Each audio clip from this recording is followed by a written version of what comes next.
Inaugurado em 1927 em uma área nobre de Vila Velha, esse prédio de arquitetura grandiosa tem uma importância geográfica fundamental para o desenvolvimento da região.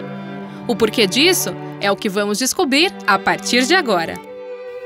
A história começa a ser contada a partir do prédio que já sediou a antiga estação Pedro Nolasco de trem. E é por isso que estamos aqui hoje, a pouco mais de 10 minutos do centro de Vitória, para conhecer o Museu Vale. Vale a pena conhecer. Não é isso, Carla?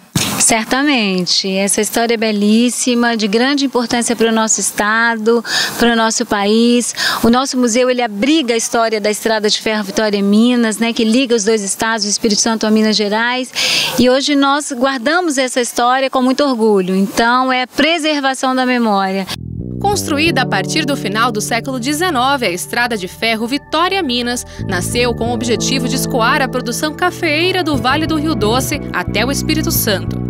Anos mais tarde, com o desenvolvimento cada vez maior da região, pequenos povoados começaram a se desenvolver no local, impulsionando o que posteriormente seria conhecido como Vale do Aço. O transporte de boa parte da produção realizada pelas indústrias locais era feito em máquinas como essa.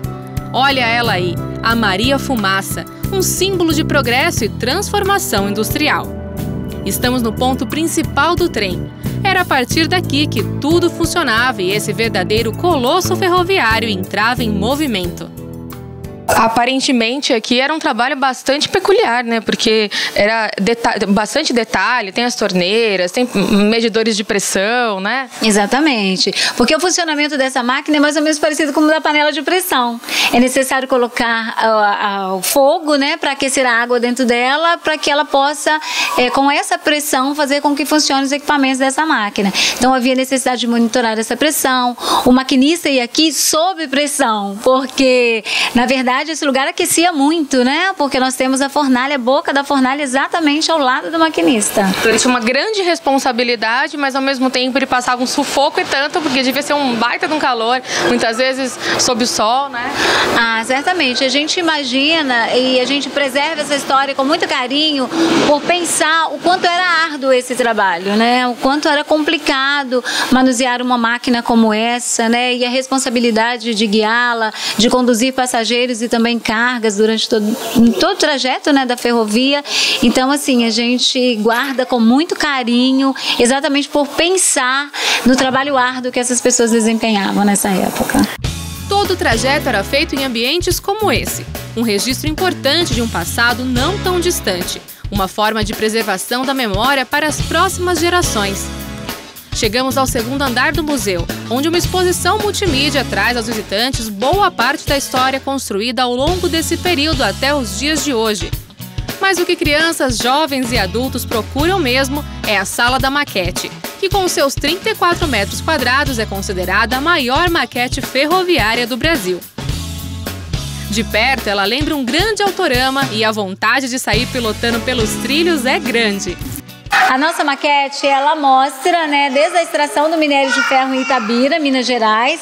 Aqui a gente tem como se faz essa extração, como se abastecem os vagões, para que esses transportem esse minério de ferro que é extraído em Itabira, por toda a ferrovia, até chegar à Vitória, no Espírito Santo.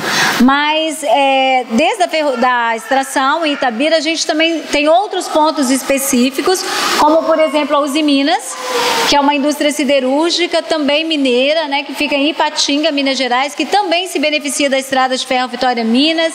Temos a Senibra, uma outra indústria mineira que também se beneficia dessa ferrovia.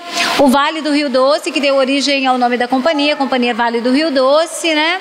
E temos também uma cidade e uma fazenda, que é para nos ilustrar que a ferrovia tanto corta zonas urbanas quanto zonas rurais.